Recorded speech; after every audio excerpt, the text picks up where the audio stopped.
It's 9:30. Let's call to order the July 19 Downtown Design Review Committee meeting.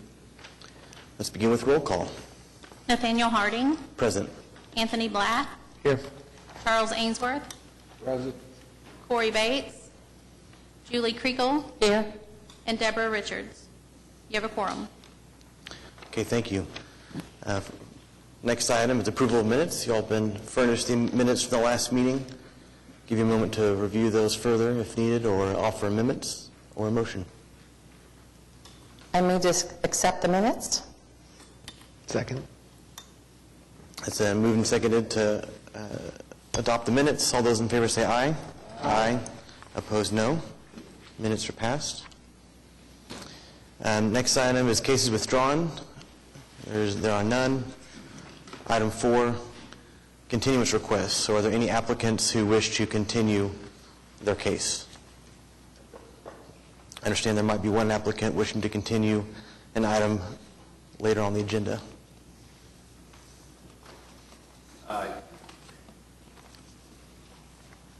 Yes. Good morning. I'm Bert Belanger, Riggs Avenue Law Firm. I represent 13th of Broadway, LLC. We had agreed, we'd been contacted early this week by some neighboring property owners and agreed to a continuance.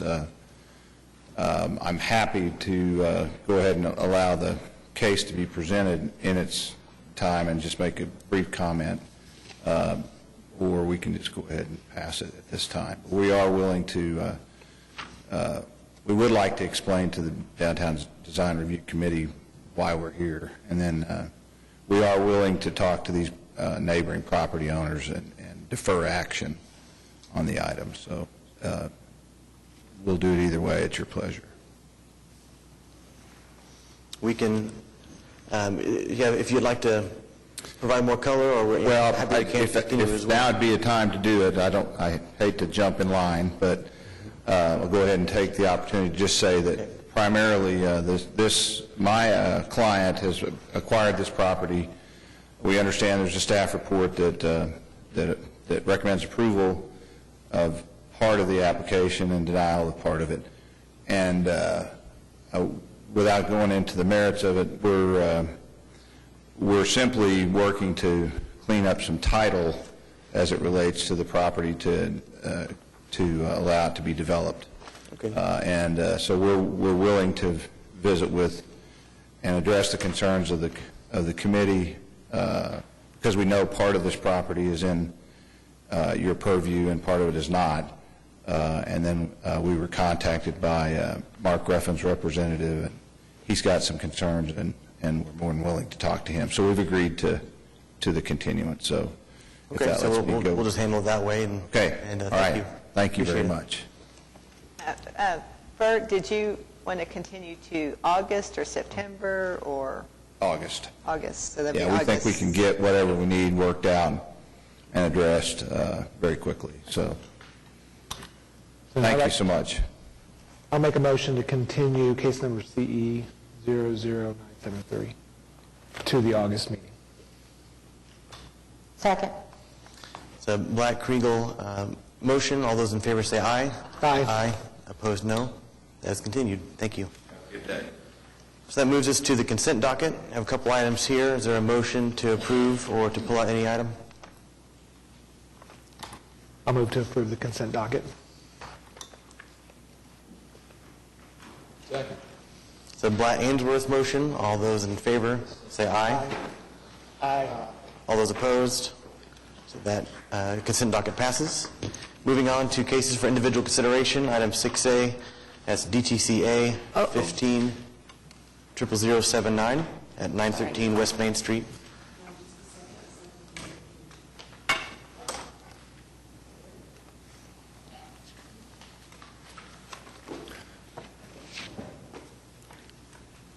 Sorry about that. I must have hit something. Some of you are new, so you've never actually, well, maybe one of you weren't around in 2015 when we originally voted on these projects. At the time, they were called the Residence. Now they're referring to them as West Village, and there's 4 separate buildings. They came to us with a change, which is why you're seeing it, to their signage, And so they're needing a variance. They needed a variance before, but now it's, since they revised it, they have to go through for that as well.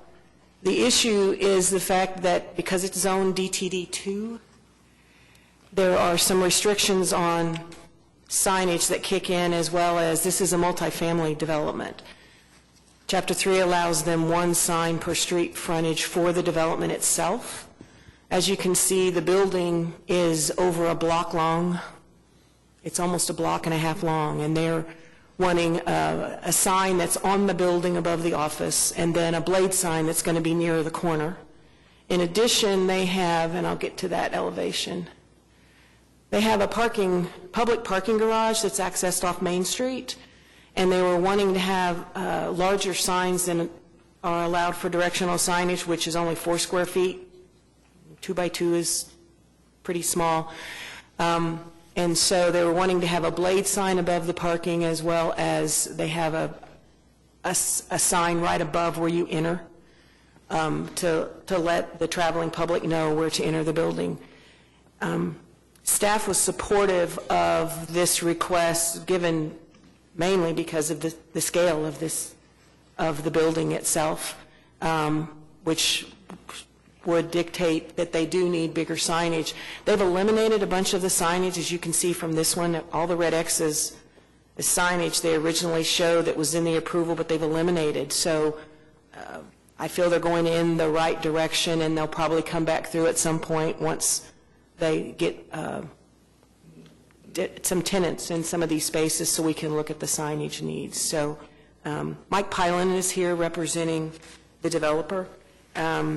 Staff is recommending approval of the request. There's actually 3 specific variances they need, and that condition would be they receive a variance from the maximum directional sign area, number of accessory signs, and the maximum sign area regulation, because they're limited to 100 square feet, and the 2 development signs, and they're actually wanting 127 square feet, so it's just a little bit over. And then the second thing would be for you to make a recommendation of approval to the Board of Adjustment. There is an application that has been filed that will be on next month's, the August 16th Board of Adjustment meeting. Okay. Thank you, Laura. Mr. Pylan, would you like to make any other comments about the application? Not at this time. Okay. Any comments or questions from the committee?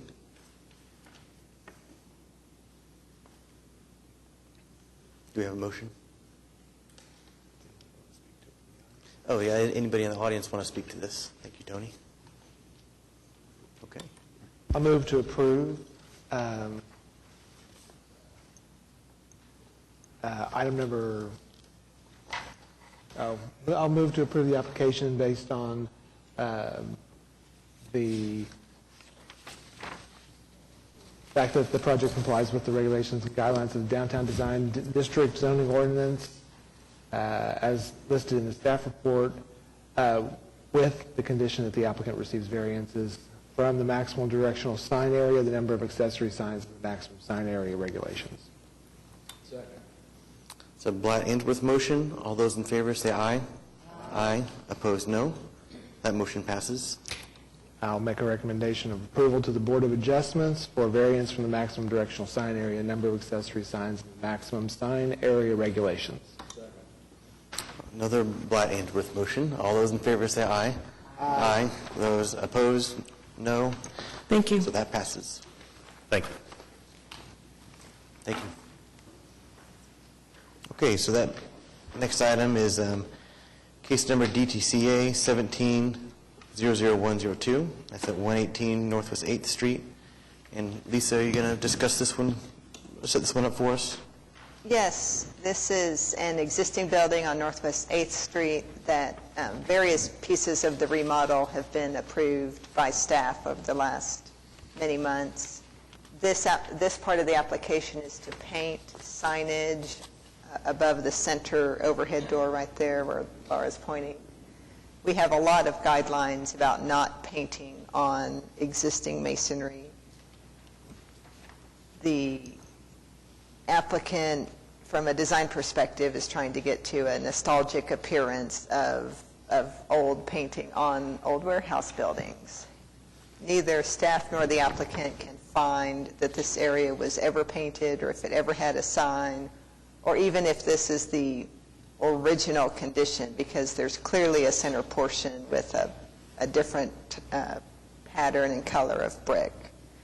So staff, we do recommend approval given that it's such a small area of the whole building. And we also think, even though nobody can find any definitive proof that that center area was intended to be covered by some sort of sign. And we included some examples. Part of what we're basing that on is the Pizzeria Gusto building. There's this image. This image is from when they tore down the mansard several years ago, and what they found were these existing sign areas that had been obscured forever. So given that they're the same time period and same type of look being sought by the applicant, we recommend approval, but we did want to bring it to the committee because we're trying not to encourage painting on existing masonry. Okay, thank you. Is the applicant or a representative here wanting to speak on it? Go ahead. My name is Hannah Waugh. I'm with Gardner Architects, but I want to also emphasize that we'd only be painting on the area of the sign that's infilled, kind of to add to the point that that doesn't look like it's the original brick to begin with. So, I mean, as Lisa was saying, we don't know when that was filled in or changed, but it would be confined to the constraint of that area. So. Thank you. Anybody else wishing to speak on this topic? Okay, any questions from the committee? I think this is entirely appropriate, but I do think it's also important that we state, list that that this is a case-by-case basis. The fact, the specific conditions of this particular case, I think warrant approval. That might be different than other cases. So I'm going to recommend approval based on the fact that the project complies with the regulations and guidelines of the downtown design district zoning ordinance referenced in the staff report. Black-Kriegel motion. All those in favor say aye. Aye. Opposed, no. That motion passes. Thank you. Thank you. Okay, so next item is agenda item 6C, case number DTCA 18-00042. That's at 711 North Lee Avenue. Laura, can you set the stage for us on this one? Thank you. Okay. This is the first of two small cell requests that you have on your agenda. This one is located within an alleyway of the Valier project that some of you might remember from 2.5 years ago when they did the revisions. So you can see it's on the west side of the street there. And I tried to get pictures so you could see the pole is there. The pole currently, it's a new pole. It has AT&T wire line equipment on it that is connected, and it runs across the street to the east. But you can clearly see that it's within the parking lot next to a retaining wall. This is an alley that you can't get to the adjacent street because of the change in grade. So you can see how much lower the pole is than the sidewalk, which is up here next to the street. When staff reviewed this, we looked at its location. It's not located within the streetscape at all. It is located within a platted alleyway.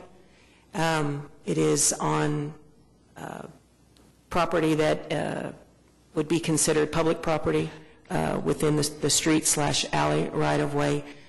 Here's a view from the street, and you can see the extent of the poles that are already in the area. Here's the pole itself that we're talking about, and then you can see how tall the parking lot lights are that are currently within that parking lot. In evaluating this, staff was looking at it from the standpoint of do we feel it's appropriate to be located on a wooden pole? If it wasn't, what should it be located on? The concern staff had is while we would prefer them to be located on something that's beneficial like a parking lot light, the current pole that's there is allowed to be there, did not have to go through us for any approval because of the type of equipment that's on it.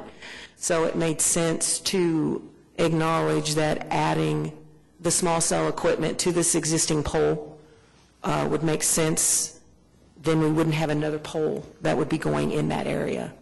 So in review of this, staff is recommending approval. However, we do have one condition, which, because we haven't been provided with the documentation to justify the need for the proposed location. As you know, from a couple that we had previously that were ultimately withdrawn, the applicants, no matter what company it is, tell you that the locations are based on their need, so that they won't be coming to us with a location that doesn't satisfy the need to address the coverage. But we don't have any of that documentation. So the applicant's CLS group is here along with other people with the AT&T, the applicant for this. So, yeah. Thank you. Good morning, committee. Jason Constable for AT&T, 405 North Broadway, downtown. Today, if you pull out your phone and look at it, you'll see at the top, it'll say 4G LTE. On a good day, you could do a speed test and maybe pull 40 to 50 megs with that. With the coming 5G and 5G evolution, you'll be able to pull gigabit level download speeds wirelessly. So we're very excited about that and think it'll mean a tremendous difference for how we live, work, and play. To get to 5G, however, we have to implement small cells. And the reason that we have to implement small cells is for a few reasons. One, the demand that will be placed on the large macro cell towers that you see today. The gigabit level speeds will quickly dwarf their capabilities. Two, the small cells are able to combine Wi-Fi and wireless spectrum to be able to deliver those gigabit level speeds. Small cells, unlike macro cell towers that transmit for miles and miles, have a radius of probably between 1,000 feet and 2,000 feet, with maybe around 1,000, 1,500 being kind of a good average there. So when our RAN engineers, our wireless engineers look at where the demand is, where people are utilizing the technology and where they're utilizing a great deal of bandwidth, we really have to put the small cell in the middle of those types of locations. Even moving it a block over when you only have such a small radius of 1,500 feet really would affect what that small cell would be able to cover and deliver upon. Unlike a big macro cell tower, if it goes for a couple miles, yeah, we could move it a block or 2 blocks and it wouldn't be that big of a deal. The small cells really have to be placed in a much more exact type location. And I'd be happy to answer any other questions. Thank you. Thank you. Any comments from anybody in attendance? I've got a question. So talk about the height of these, because you're talking about putting them, what, 30 feet or so up? Is that correct on the pole? So the pole itself is 36 feet today. It's 36 feet high. You buy the poles in fairly standard increments. The height of the antenna has to be very, very precise in order to maintain the desired coverage area. If you put the antenna a little higher, you'll have a greater coverage area, but the demand for that location may exceed what that coverage area. So sometimes you purposely want to limit the coverage area so that you can have enough capacity there.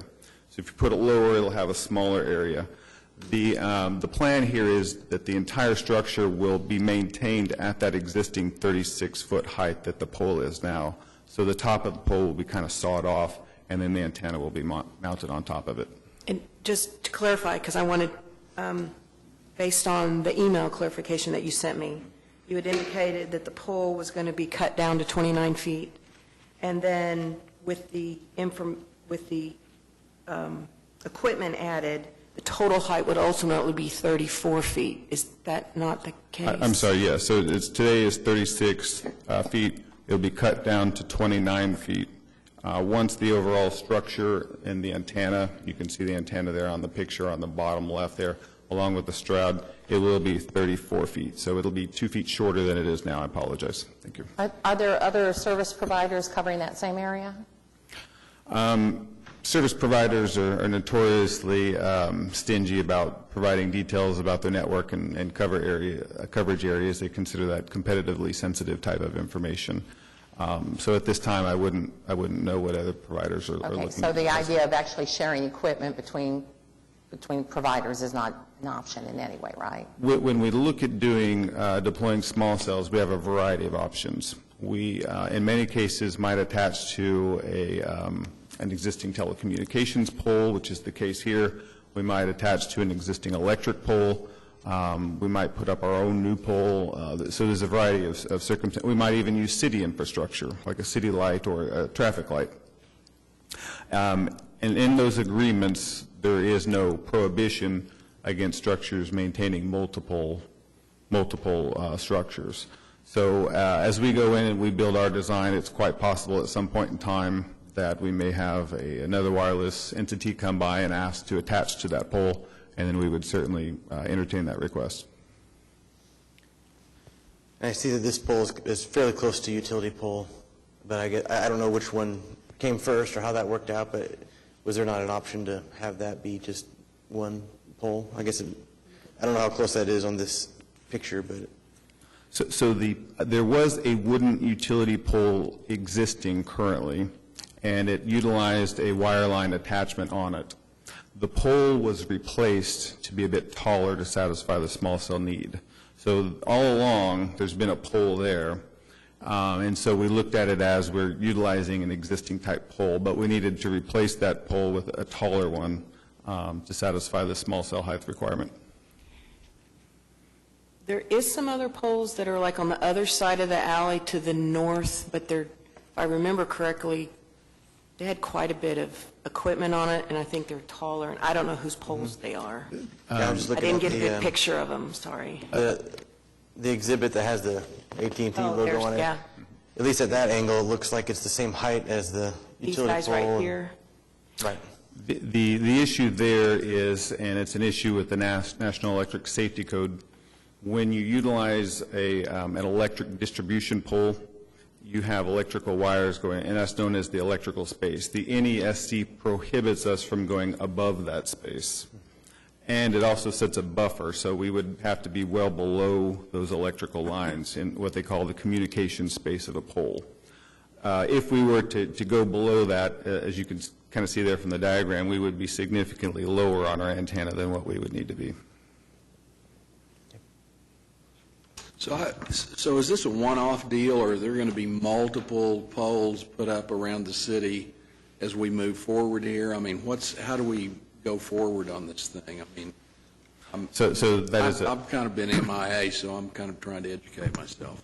That's an excellent question. There certainly will be multiple poles and multiple small cells. And again, we'll try and use a variety of different means to accommodate them. Some may be some may be on utility poles or electrical poles, other types of issues. I stay very close with Eric Winger, kind of share our plans for the city, kind of what the overall type strategy is, and we certainly would be happy to provide that. But yes, you can expect multiple small cells, not necessarily multiple poles, but multiple small cells for the future. We've got at least two other, I'll call it carriers, that have either inquired about locations or have submitted the revocable permit, which is also required when they're located in the street or the alley right away, but they haven't submitted the necessary application because they're in the design district yet. So there are more that are out there that I don't know when or if they're coming forward. And I will say, just for your information, that beginning November 1st of 2018, they will have a right to be in the right-of-way without our review. Susan, can you address the regulations as far as placement of those poles at that time? There's a whole state statute. I don't know the specifics, but I mean, they're allowed to locate there by right, they will be getting some type of a revocable permit or a permit from the city. The statute sets forth, as far as the height requirements. The cities are able to have non-discriminatory guidelines as far as some types of design criteria that it's set forth in the ordinance itself, and it's not subject to like a zoning review. But we are allowed to, have some type of design guidelines that are non-discriminatory and apply to everybody, as my understanding. Certainly. So I worked very closely on the legislation, and we also worked with Laura here with the city as well as with Eric. And we were very, very sensitive to the needs of the city as well. One, we wanted to make sure that we had a statewide process for being able to deploy small cells, and that we were also cognizant of what the rate might be to make sure that they were affordable. But we're also very sensitive to the cities and that they wanted to protect particularly their historic as well as specially designed type of areas that may have a certain theme. Think of Paseo, of course, downtown, Bricktown, right? So there are certainly provisions in the bill that would require special review in sensitive areas of the city or areas of special interest such as downtown, Bricktown, those type of areas. It would also require us to conform to the surrounding environment, utilize the same type of materials, the same type of colors, the same types of structures, those types of things. So certainly November 1st, clarify that wireless providers will have the right to be within the right-of-way. It also kind of establishes caps for permitting times and fees and so those types of things. But it does also protect your ability to review and to weigh in on these types of decisions. So the idea of putting these pieces of equipment on private property, like on rooftops or poles on private property as opposed to right-of-ways, is that then going to be off the table for all of these cellular companies? No. We're going to need to continue to look at as many options as possible. We're working with OG&E very closely on some additional types of options there. In some cities, quite a few cities, we've been able to reach agreement that we might put it on city light poles, and the city then kind of continues to maintain those light poles. We brokered that idea in Oklahoma City. I understand Oklahoma City doesn't really do any of the maintenance or ownership of a lot of the light poles, and so therefore that wasn't an option here. But in other cities, that certainly is an option. We'll all be using a variety of means as best we can. Two things to keep in mind is that small cells are very dependent and very sensitive to that location, right? So, when you only have a 1,500-foot radius, you kind of have to be in a certain part of the area. Then they're also sensitive to the height as well. So not only do you want to have to be in a certain location, but then you have to kind of preserve the correct height as well. So in some cases, that may say like a rooftop may not be a good example everywhere. You may have a rooftop that's in the right location, but doesn't get quite the right height.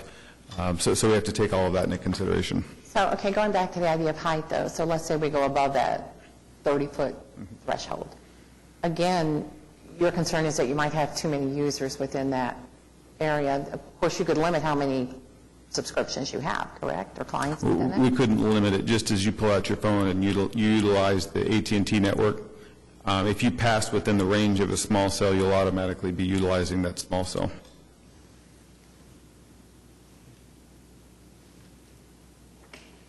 So let me see if I understand this. We're asked to approve this today, and perhaps between now and, November? But after November, it's a fait accompli, It's a what? it's over. I wouldn't say it's necessarily over, but we can. I mean, as far as it the won't lease- come before us again. It could possibly come before you again.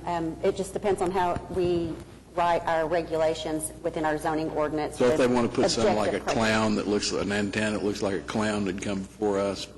We would previously write our design guidelines on how, as far as stealth or, concealment type criteria that we would want, and then we would just look at those and follow those. So you won't have a lot of discretion, but what's in your ordinance. A little bit more on that, if I may. So small cells that fall within historic districts or special preservation areas, or which greatly exceed the height, and I forget what, maybe it's like 6 feet or 10 feet higher than typical utility poles within an area. Anything that fits kind of those 3 buckets can certainly go before a zoning review committee such as this. So you'll still have that option. Are we planning on having our overlay in place before the November? We are working on that now. Hopefully. I can't guarantee that that would be in place by November 1st, but Okay, anything else? Good questions. Thank you. Thank you. Is there a motion? Okay, and staff had included a condition and some language asking for more documentation of the need. I believe the testimony that's been provided has fulfilled that, so. So the minutes from our discussion will be the documentation? Yes, if you believe it fulfills the description of the need and the substantiation of why it is needed, then we don't need a separate letter or submittal on it. So whoever makes the motion, if they agree with you, then they'll treat it that way, otherwise? Yes. Okay. You can actually read that and stop. I just realized that I had written it as though it was 2 sentences. So if you stop it where the period shouldn't be, but it is in there, and you don't believe there should be a condition, you're good. I will make a motion to approve the application based on the project, that it complies with the regulations and guidelines of the Downtown Design District zoning ordinance as referenced in the staff report. I do believe that including the condition that the applicant provide documentation to staff to justify the need for the proposed location. The Blatt Ainsworth motion, all those in favor, say aye. I just need some clarification on that. So you are wanting them to go ahead and give staff? Yes. And is that, do you have that documentation that you could give to staff as far as your engineering designs or whatever it is, that information that would provide that you need that? If I may, what type of information would be most helpful? Showing that this location is based on need. So traditionally, what you will look at, let's say that we have these publicly available on our website, is kind of a coverage area, right? So you could go through and you could look and see, okay, where does AT&T or any of the wireless providers have coverage? And you could drill down very, very specifically. If you were to look at an AT&T map for this area, you would show that there is coverage. The small cell placements, although sometimes could be used to augment coverage, are more specifically designed to augment capacity. So in some cases, you may pull out your phone and you may note that you have 2 or 3 or 4 bars, but you still have kind of a buffering, right? So there's capacity, or there's coverage in that area. You have a signal, but the demand is kind of exceeding what the macro cell tower in that area can handle at that moment. So you still have kind of a buffering. So like a coverage map of the area would show already that there is sufficient coverage. This is, again, more designed to augment capacity. Do you have a graphic that shows kind of this relative specifically to capacity rather than coverage? I understand that coverage we have, but it's diminished coverage based on use. Correct. The small cell towers are going to increase the capacity, and those are engineered based on need. So do you have a graphic that you could share with the I city? do probably have, not with me. No. But I can get you probably kind of what we would call like a heat map showing the usage of a desired area. One caveat for the committee is that we would consider that information to be proprietary. Is that acceptable? Well, I mean, staff is going to, I'm not sure, staff, we could keep that confidential, I suppose, as long as staff made the determination that that met the need.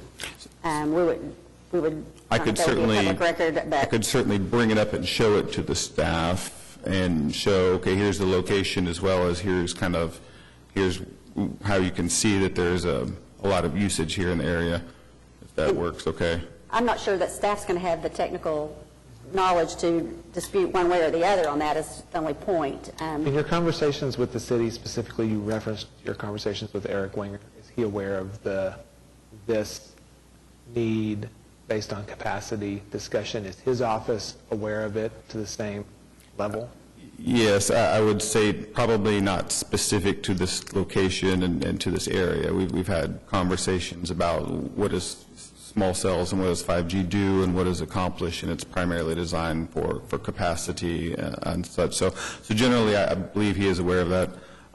Two, I'll make a bit of a spoiler. Tomorrow, we'll have a bit of an announcement with Mayor Holt talking about 5G coverage for the Oklahoma City area, too, and what that means. So we're excited about that, too.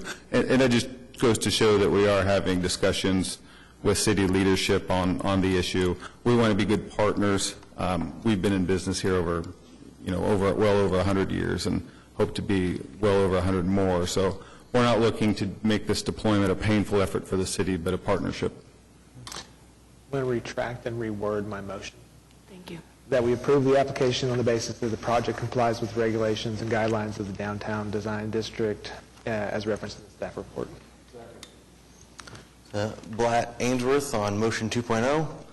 All those in favor say aye. Aye. Opposed, no. Thank you. That passes. Thank you. Okay, that brings us to item 6D, which I believe is similar. Yes, we're That's going to it. move a little further north, up by St. Anthony's. I'm going to call it a proposed location, even though the pole's already there.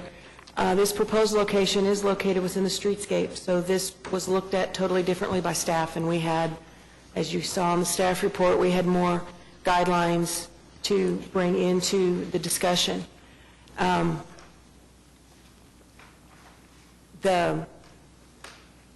This is showing where the pole was installed.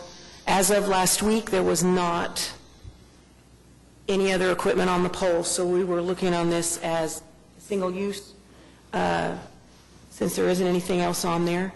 Acknowledging that there are existing much taller wooden poles for what I'm assuming is OG&E power lines, and you can see how it's running down that side as it goes down the block.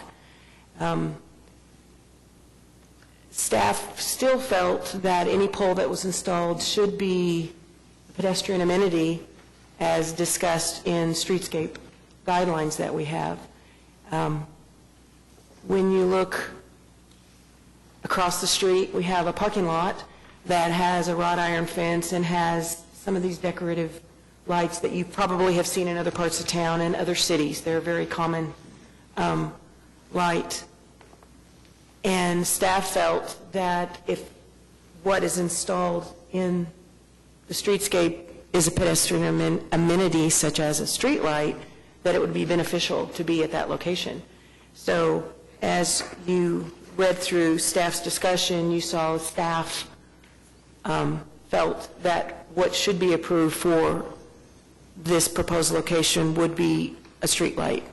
Initially, when we were looking at this, we had some pictures showing vehicles parked on both sides of the street, which raised another concern of ours because there were some issues with the dimensions on the plan, and we went out and actually were measuring, and the concern we had is, given the location, if you had on-street parking, you could have a conflict when doors open and people are trying to get in and out of cars. However, as of last week, no parking signs have been put up on this side of the street.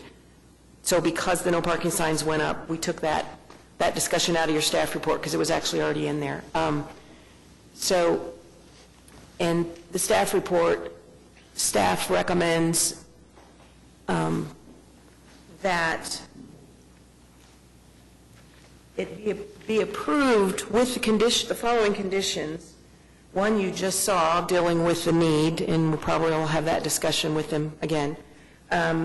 Or you can agree that their discussion is going to address that, and we can just take that off the table. The other condition, which to me is the main one, is that they install a light pole to match the light poles in the parking lot to the east and install the equipment on the light pole, and then that will make it a pedestrian amenity, beneficial to be located in the streetscape. Can you tell us who installed the pole? Was that approved to be installed there? What was the purpose of the pole?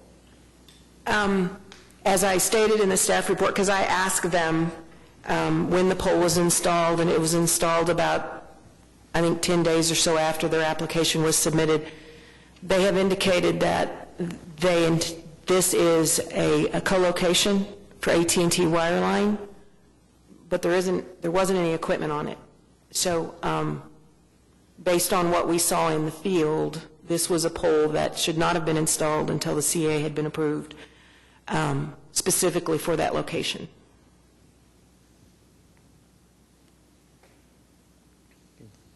Any comments from the applicant? Jason Constable for AT&T 405 North Broadway downtown.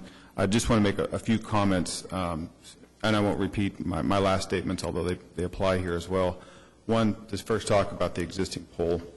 When we first met with city leadership a number of months ago, they came out and they said, well, AT&T not only has a CCN to utilize the right-of-way, but they also have a constitutional ability to utilize the right-of-way. Therefore, other providers, maybe a T-Mobile or a Sprint or Mobility, may come in. They use the revocable permit process. However, due to your constitutional ability to use the right-of-way, you can continue to use that, and it's status quo for you. And so it was under the guidance of that discussion that we first placed the wooden pole. Subsequent to that, we've had successive meetings, and we knew that the legislation was coming in November. Some of the attorneys for the city had some questions. We never got a definitive opinion one way or the other, but had some questions whether the constitutional ability also pertained to wireless facilities or wooden poles used solely for wireless purposes.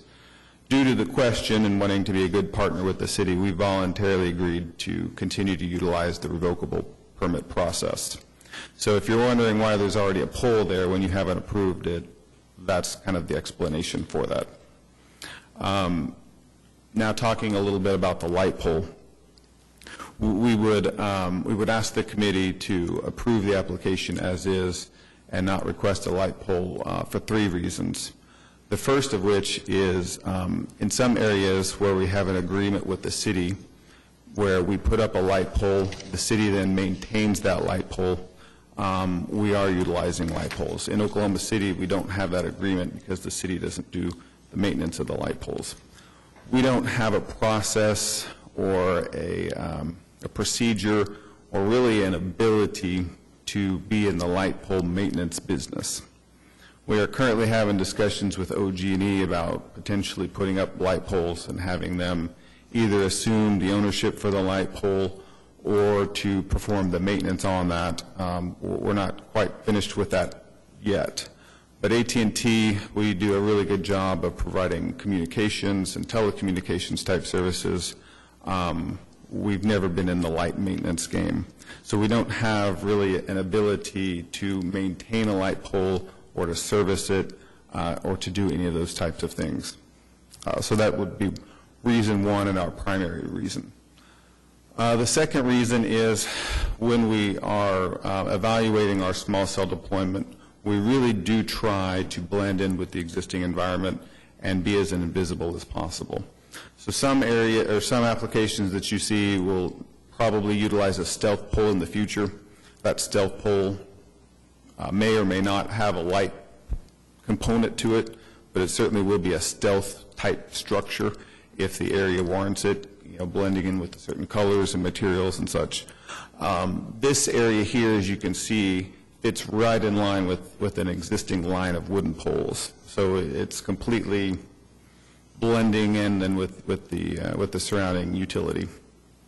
The third reason is, of course, the wooden pole is already there. And I'm going to clarify because I have it in the staff report. This application was submitted on April the 24th, and I asked the applicant when the pole was installed. It was installed on May the 10th. So the CA application had already been submitted before they installed the pole. So that parking lot across the street, who owns that? I didn't look up the ownership. Is that private parking lot? I don't know the answer to that. I'd have to look up and see who owns it.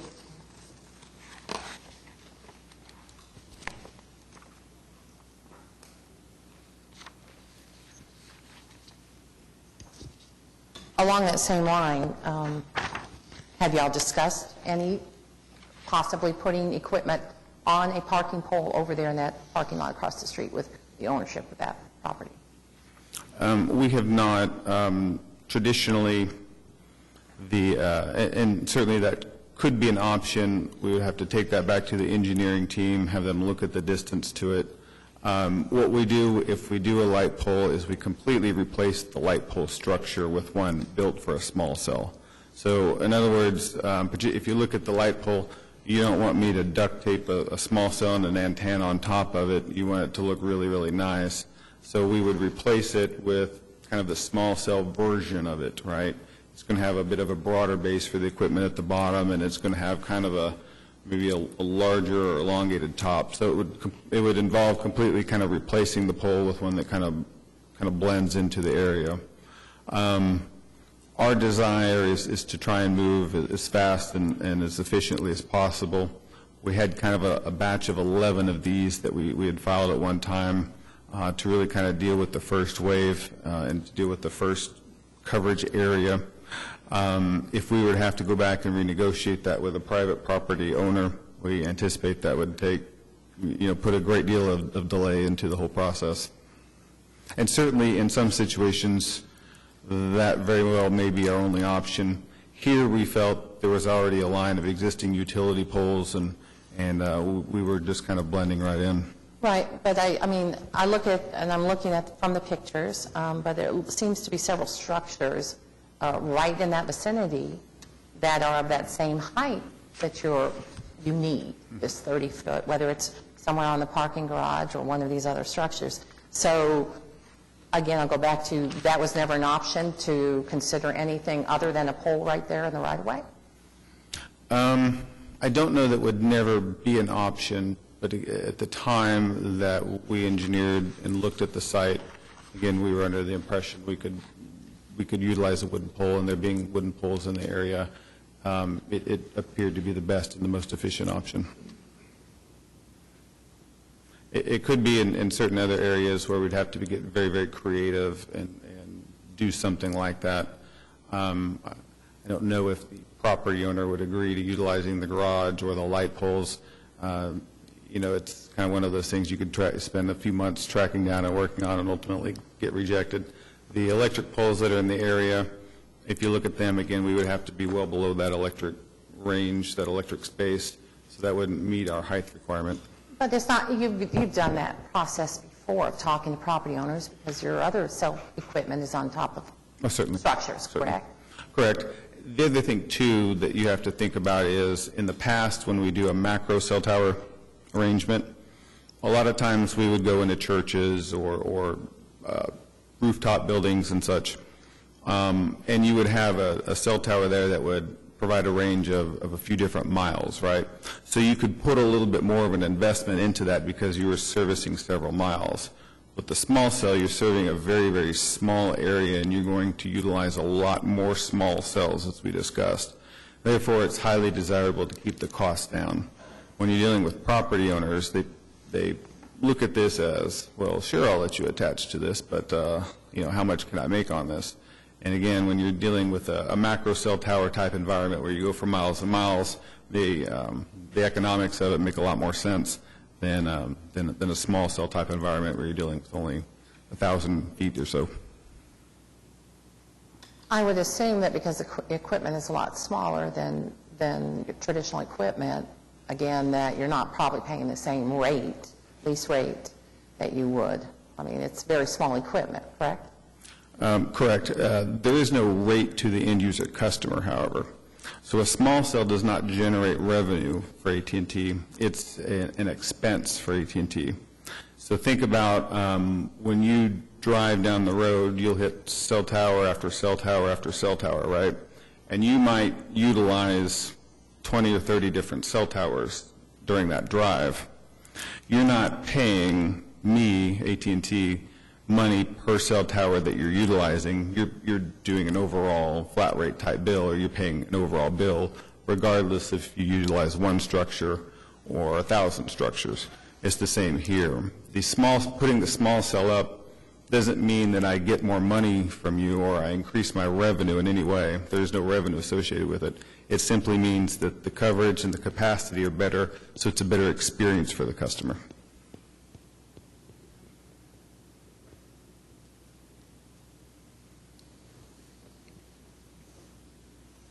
Well, and Julie, I actually thought you were maybe asking about, does it cost less when negotiating with the private owner to, because then you're saying to the private owner, everything that you just told us is, and it's also less impact to the private owner, but then also the explanation of, well, it's only servicing a smaller area. And certainly there would be, if I were to go to the property owner with the macro cell tower equipment versus small cell, certainly they would look at that and notice that there's a huge size difference. But when you're dealing with a property owner too, it's not necessarily the size of the equipment if they can accommodate it. It's simply the inconvenience and providing access to that. You'll notice that's all within a gated area there, the parking lot, and just kind of the overall inconvenience of it. And certainly they would want a sufficient return for their inconvenience. So I think when you're dealing with property owners, it's more a component of paying for the inconvenience and paying for being there as opposed to, a going rate per square foot. Okay, thank you for the explanation. So we have a... Personally, I mean, as I look at this picture here, is that pole, I guess it would be to the west of this? To the south, this one? South?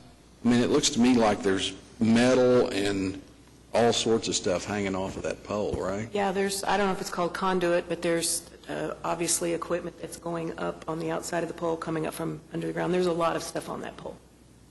So it looks to me like this is a lot cleaner than what's already there. If you're asking, is the proposed pole going to end up looking like the other one, not based on the drawings they've submitted? Because it won't have wires from it. It'll have a... But I'm saying this one looks better to me than what's right next to it. Mm-hmm. But I don't think that's a basis for approving it, that it's the lesser of two evils. My concern is that not all options have been investigated, and I understand that it might not make the bottom line work as well. But I'm assuming at some point, and again, I don't know, but assuming at some point rates would be raised for this special service. It doesn't matter regardless, because I think what we're trying to approve is whether this fits within the design framework. And for me, I have concerns about it being there without all options being investigated.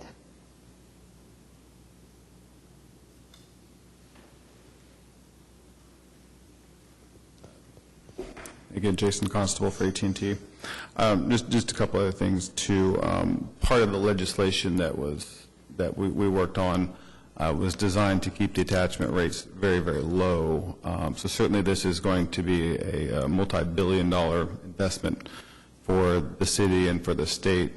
We'll be putting in fiber optics and small cell equipment, so it's a job creation and it's a capital expense. But part of the legislation was being able to keep the rate low, the attachment rate very, very low for electrical and for city infrastructure. So a big component of keeping that rate low is that end users wouldn't have to subsidize it via the payments on their bills. If we were to go through the process of having to investigate every public structure that is nearby, that would be an enormous task, and it would greatly slow down the project. part of what I do as well is I try and bring in as much economic investment to the state as possible. So there are areas where the build has slowed, particularly think about places like Texas and California, and we've been successful in getting Oklahoma City specifically being categorized internally as a positive environment for investment. What that means is that some of that investment that would have gone to California or that would have gone to Texas is now coming here. My fear, though, is that if we were to have to do some type of investigation for every public area or pay public rates for these types of structures, it would greatly impact our ability to make that investment. I think one of the challenges that we have here is we're having a discussion about an issue after the fact. So the staff recommendation, is it based on a standard, on a written standard of a requirement for a light pole for this type of an amenity? No, it's not. When I looked at it, and looking at our guidelines, which talks about pedestrian amenities in the streetscape, and as I stated in here, I felt that the light pole would be a pedestrian amenity, because I don't think the wood pole is. Right, so... But I don't have that in writing anywhere. That statement I just gave you is not in writing anywhere. Okay. And we did not proof out who would maintain the light pole. No, we did not. When you look at the adjacent property owner is responsible to maintain out to the curb. Okay, so I'm assuming it's St. Anthony. I don't know. Whoever owns the parking garage, they've got to mow and they weed eat all the way out to the curb. So anything that goes in the right-of-way potentially impacts their maintenance. But they're allowed, things such as utilities are allowed to go in there. So that was something that I struggle with when I write these, because it doesn't really involve the adjacent property owner at all. But it doesn't have to involve the adjacent property owner, although they did get a notice because we send out notice for the meeting. So they obviously know, and they've seen the pole go in, obviously. So it makes it more difficult right now to review these in anticipation of hopefully what we're going to be coming up with will make it a lot easier on staff to be able to review the applications and have discussions with applicants about this is what we're looking for, and if you meet this, that's great. And, because I don't have that right now.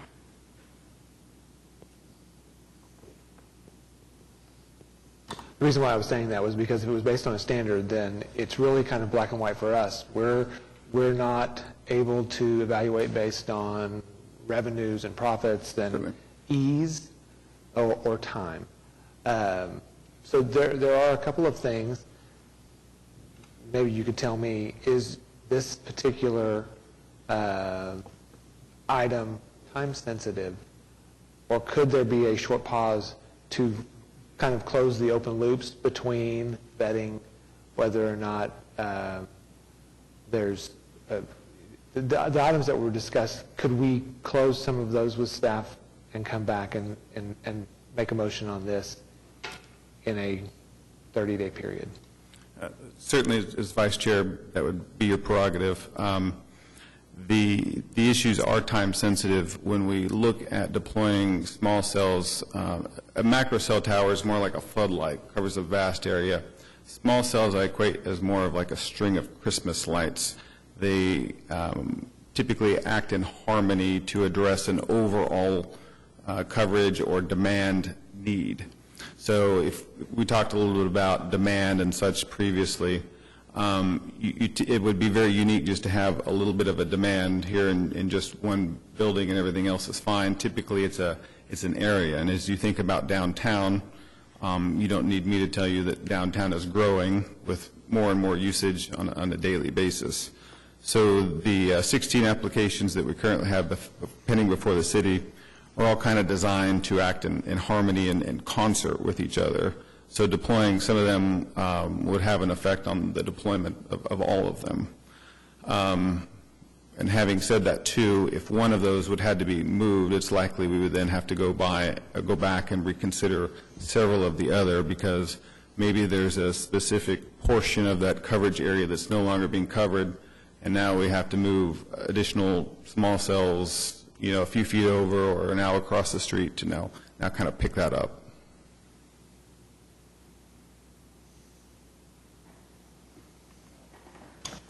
Given the overall impact of this thing and the coverage area and that sort of thing, I mean, I don't see a problem with this, frankly. So I'm inclined to approve this, but I think for the overall elevated service that's going to be provided to, you've got a hospital there, you've got IMSA there, you've got a lot of things that might be able to take advantage of this service. I think this is a freight train that's going to impact the whole city, and I think holding up one pole is not the right thing to do.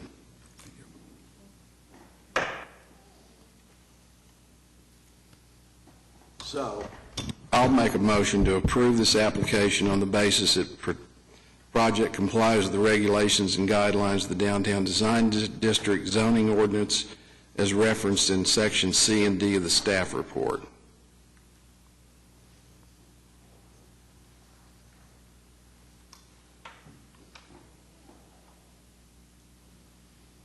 Is there a second? I'll second it. It's the Ainsworth Blatt motion. All those in favor, say aye. Aye. Opposed, no? No. That motion passes. All right, thank you. Thank you. Brings us to item, I believe, 6E. Let me get my paperwork in order here. This is case number DTCA 18-00061, property address 1200 North Walker Avenue. So is this Laura or Lisa going to walk us through this? I just had a momentary, okay, great, thank you for reminding me. We recently got a request for the Ambassador Hotel. They were putting up awnings.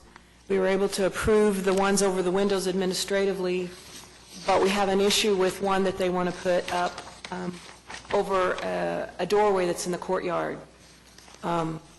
So there's a door as you go up the steps in the courtyard, and it's located here. And they're wanting to put the awning so that it is basically part of the door, and we have a minimum height to the bottom of, it's a guideline, of 8 feet, which would put it significantly above where this door is and the height of the door. The building code requirement is only 7 feet. And so they're proposing, I think, 7'2" to the bottom of it. So it's not against a regulation, it's just one of our guidelines, so we had to bring it to you. Staff felt that it would be more in keeping with the design of the building and be compatible with the building, bring attention to that entrance if it was down closer to the door than stuck way up there, meeting our 8-foot requirement. And we have a representative here from the Ambassador Hotel. Okay, thank you. Would you like to address the committee? No, I don't need to address. I'd be happy to answer any questions, but Okay. I don't have anything to add. I think this is entirely fine, unless there are comments from the audience or from the... Yeah, any other comments before we take action? I'll move to approve the application based on the project complies with the regulations and guidelines of the Downtown Design District zoning ordinance as referenced in the staff report. Second. Blatt-Kriegel motion. All those in favor say aye. Aye. Aye. Those opposed? That motion passes. Thank you. So item 6F, case number DTCA 18-00064, 327 Dean A. McGee. Lisa? Yes, this is at the corner of Dean A. McGee and Hudson Avenue. Most of you, I think everyone in the city is familiar with Thai Kitchen and the Thai Kitchen building, and are also familiar with the sidewalk challenges on both sides of the building.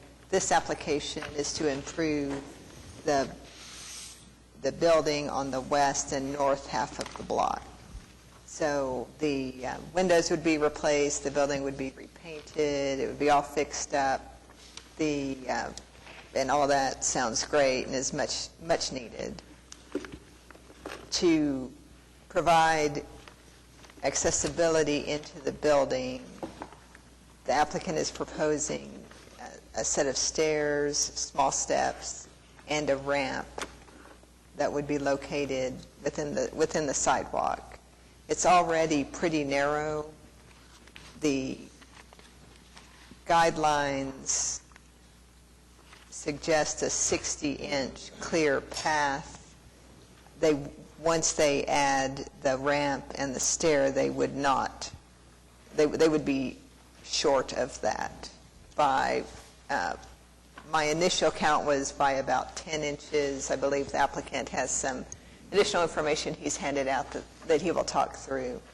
So the main question is, and we have faced this on some other projects, is the intrusion into the pedestrian sidewalk zone. Is that worth, so that it sacrifices some functionality of the sidewalk, but it activates the building, and the building has been inactive for at least 2 decades by my knowledge. This is a very busy pedestrian corridor, and it's going to get busier because there's a streetcar stop just north of this. The transit center is catty corner to the north and west. You have the courthouse buildings to the south, central business district to the south and east. Staff believes that the accessibility could be achieved in a couple of different ways, just based on our knowledge of the project. One, that a new addition could be constructed to the north and use that as a new accessible entrance. The applicant has stated that there's an old interior sign that they want to keep as part of the new interior of the tenant finish. And again, they will talk through that. They have provided an image of that. Also, wonder if a bay, one of the window bays, could be removed and the stairs and the ramp be located inside the building. Obviously, that takes away some leasable area, but it does free up the sidewalk. So I think it's a real tough call. I look forward to the committee's opinion, and I know the applicant wants to say a few words about how they see it. Thank you, Lisa. So this is Robert Finley. My name's Frank Finley, and the site is 327 D.A. McGee, and I own this property with my 2 sons. We have a third of the building rented, but as she stated, the north 2/3 of that building has been vacant for some time, and it's well over a decade. We've kind of treaded water with our current renter and pay the taxes and the insurance and the downtown improvement deal, and that puts us almost neutral. There was an opportunity. Our problem with the building is because of the elevations at that intersection. I have to obtain federally mandated ADA access to that building to be able to lease that building. And I've had some help with the city on trying to get that accomplished in that sidewalk on both the south and the west side. In fact, things looked, a month or 2 previous, it looked like that was going to happen with the MAPS project. The sidewalks being torn out in that area, and as she stated, there'll be a stop there where people can go to the bus station, make their transitions. It didn't work out with the city and the replacement of that sidewalk. I made a decision that, well, can we go in there and put in the ADA accessibility ramps, et cetera, so we can lease that building? And we can. And what we want to do is fix that building up, as Ms. Chronister intimated. That building is not the most attractive element in the downtown area. It certainly needs to be fixed up. There's deferred maintenance on that building, and that's what we want to do. And we want to get a tenant in that building as soon as we're able, as soon as we can get the ADA, accessibility to that building. And we've got an issue of about 8 inches when the 5-foot width of the ramp and the 5-foot square that goes into that building, it makes this short 8 inches on the 60 inches.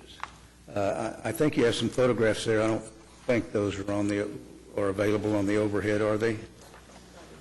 Right, And, yeah. and really what they do is they just give you a little bit more information on what that site looks like, the sidewalk. There's a little measuring stick there. That measuring stick is the 10 feet long, which I wish the city had there for sidewalk, but they don't. We picked up the little 2 inches, which is 20% of what we're short, when they repoured that curbing.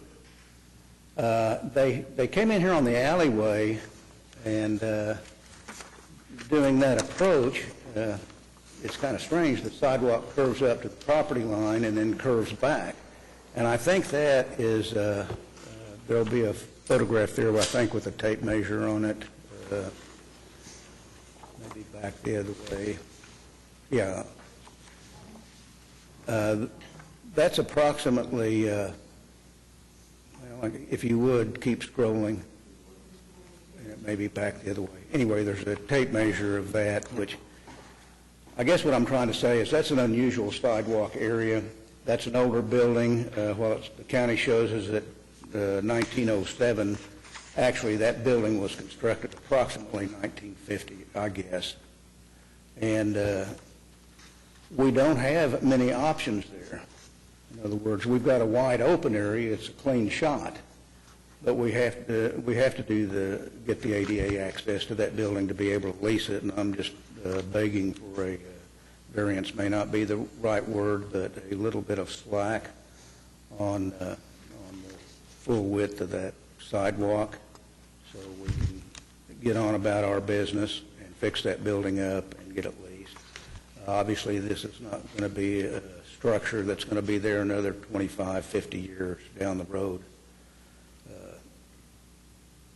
While I don't see it as short term, it's not like we're making a commitment to nail the appearance or this building down at that location for the next, on out into the future. If it was new construction, we'd have no problem. When I walk down here, it's nice, things are wide open, and it's certainly desirable, and I wish that 60 inches was there. I'm just short 8 inches, and I'd beg that you forgive that. And there may be others that would be able to speak to the work that's been done by and with Oklahoma City on this particular project. Is there any comment there? Okay. Anyway, if you have any questions for me or for Larry, would you like to speak, Larry? Yes, Larry Herzl with HSE Architects. We did try to squeeze everything in there that we could. The one factor that is holding this is the 5-foot turning radius at the top of the handicap ramp. We could reduce down the width of the ramp itself, but it's the turning radius at the top of that ramp that would be holding us to that 5-foot dimension. So we went ahead and had shown that sidewalk to be, or the ramp to be 5 foot to match up with the top landing. We could reduce that for a portion of the sidewalk if the city would like to see it that way, but you would still have to walk out and around that landing going into the ADA entrance. And we could reduce down the width of the one where the stair is by 6 inches, instead of a 6-foot landing coming off the top of that. It could be a 4.5 foot in order to meet, code requirements for door maneuvering. And Frank, were you saying in some of your tape measuring that we talked about the other day that there's two more, on the original drawing it showed that there was 50 inches clear. I'm sorry, could you repeat that? Yeah, when we were talking the other day about the measurements you took, your original drawing showed that there's 50 inches clear. But now that there's a new curb, you found you have 2 more inches? Yeah, we picked up 2 inches. Okay. I just wanted to be clear. Every inch matters. Larry, as far as the option of recessing all of this into the building, is that an option, and how much rentable square footage would that take away? Of course, it is an option. I mean, by recessing back into the building, we would be getting into the foundations of the existing brick walls on that front wall as well. We'd be undermining that foundation, so it would take some structural maneuvering there as well. And it would take out square footage, and it's kind of an economic question then, and obviously it would cost more to do that and demolish some of the slab inside, which is why we were hoping to build outside of the envelope rather than going inside.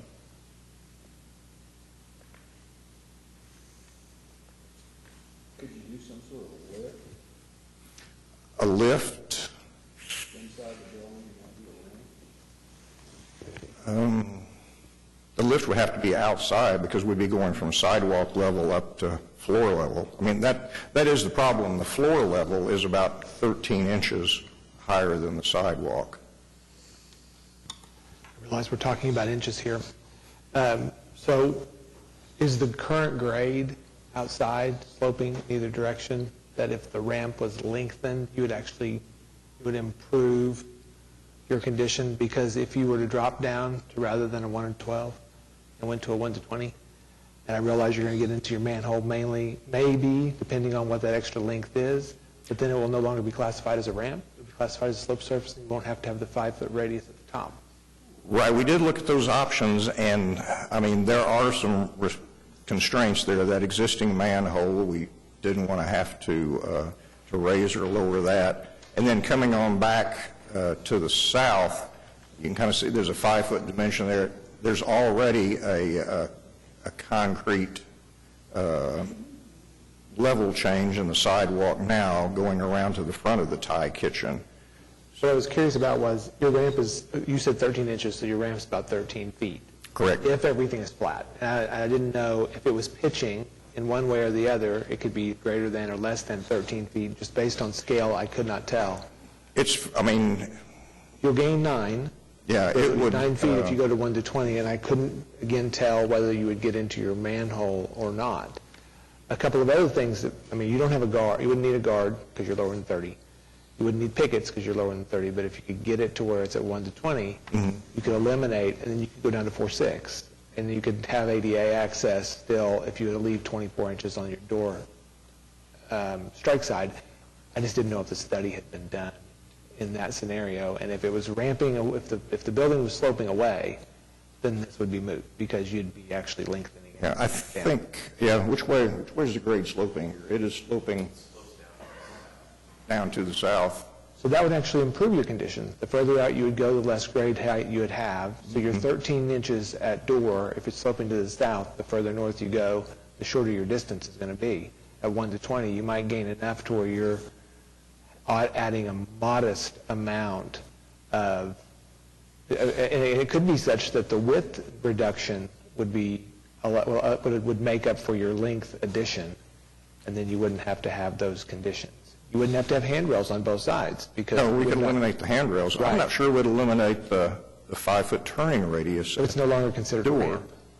It's but if you have to have 5 feet, if your door has a strike and a closure, if you only allow 18 inches. But if you allow 24, then you could allow, you could put that into, you could reduce that down to 4.6, I think, and I couldn't pull it quick enough. Well, and I'd have to look, I think, you'd be changing it from essentially a handicap ramp to a sidewalk ramp. Correct. If you stay under 5%. And I think even at the top of that sidewalk ramp, I would have to have a 5-foot turning radius. I don't know. Because, the problem is, and a realistic problem, you would have a handicapped person possibly going up the ramp, trying to go in the door. Correct. But that's why you... After hours, the door was locked, that handicapped person would have to be able to turn around at the top of the ramp and go back down. So I don't think it makes a difference if it's a sidewalk ramp or a... I don't know. I know that under a ramp guideline it would be required, but under a sloped surface, I don't know. I mean, at the most, you'd save 6 inches. But if your door is recessed, you could do a 3-point turn, the alternative turning around, and then your door is wider than 36, and if your ramp is 4.6, you might be able to do it with a 3-point, and it would be sufficient for getting the handicap. I'm just gaining a few inches. That's all I'm trying to do, and trying to keep you from having to deal with the foundation of the building, because I agree that would be an undue expense for if this could be solved in a manner, but I think it would take a little bit of study.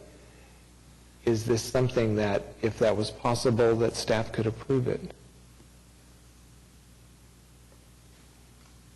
Sure.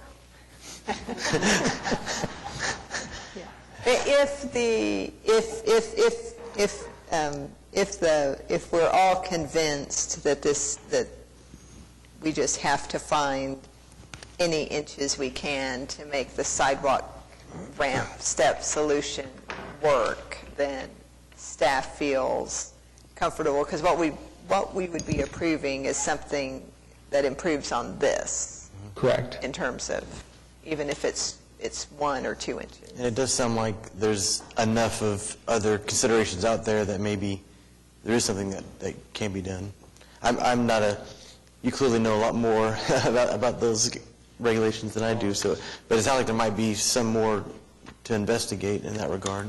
You know how much it slopes up to the north by any chance? Has a survey been done, or is there anything that's looked into that? I do not know off the top of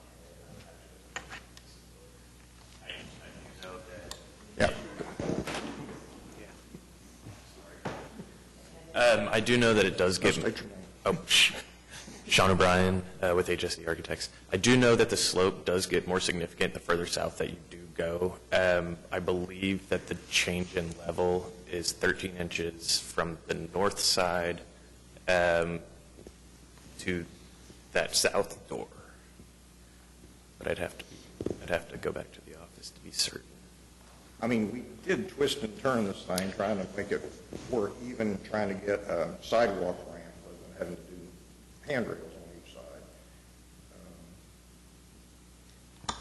Now, one thing to add, I mean, those dimensions are to the back of the curb. You essentially do gain another 6 inches with the flat top of the curb. So. Right, before you would step off into the street. Right.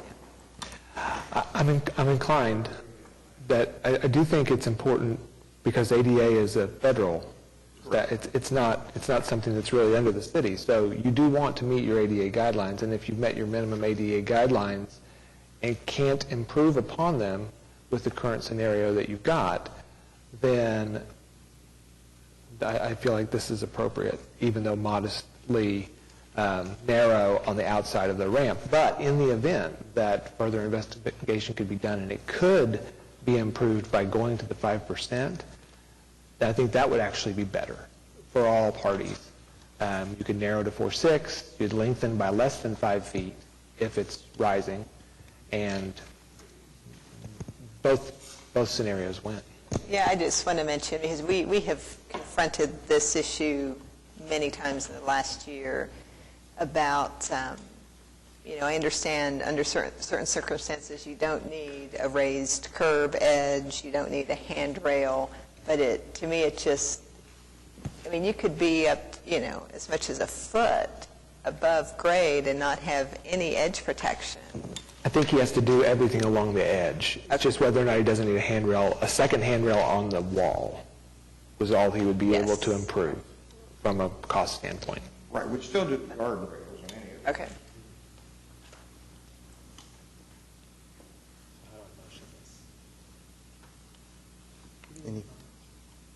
Well, also note there's much more building scope than this.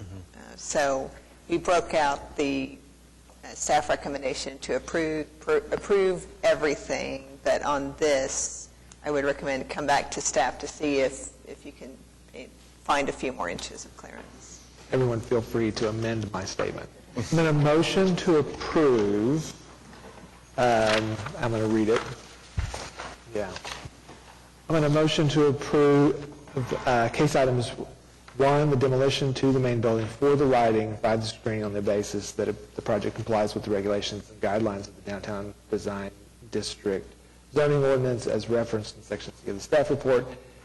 And I'm going to motion to approve item number 3, sidewalks, contingent upon the fact that further investigation be done and Reviewed by staff. and brought back to staff for review, confirming whether a 5% ramp solution could be achieved with the existing grades. Did I cover everything? All right, I'll second that then. So If Lisa says that works. the Black Kriegel motion, and, yeah, any comments or questions? I have a clarifying comment as well, so. So that is different than what's on our packet. I want to make sure I understand. So it's not a motion to continue, it's a motion to conditionally approve. Is that the intent? Okay. So with that understanding, all those in favor of the, comment, question? I would ask that you repeat that. I was going to make a comment about this. I don't think I can get it in until, September 20th. That's fine. It won't come back to committee. It'll just be reviewed by staff. So if you could repeat that would be helpful. I'm sorry. Right, so yeah, the motion is a little bit different than how it's shown in the packet. So it's approving items 1, 2, 4, and 5, and then conditionally approving item 3, which means you don't have to come back in front of us. You instead can just work directly with Lisa on any follow-up items. Yeah, to study the 5% ramp solution and bring back to staff. So if the 5% ramp solution is available, that's the preference. That's what we would like to be implemented. In the event I that, understand why. if it's not, then it's approved as presented.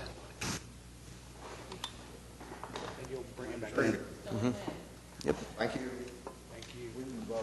That's right. So all those in favor of the motion, say aye. Aye. Opposed, no. So that motion passes. Okay. Now we have, that was Kriegel. It was Black Kriegel. Yep. Other business, there is none because that item was continued. So other than that, we have communications. You see that presented, various cases for your reference. Any comments from the planning department staff? We have a meeting next month. So we'll be sending out an email just to confirm that we're going to have a quorum again. Okay, any comments from committee members? Good job. It's a good one. Thank you, everybody. So, all right, that's the last item, and we are adjourned. No record breaker.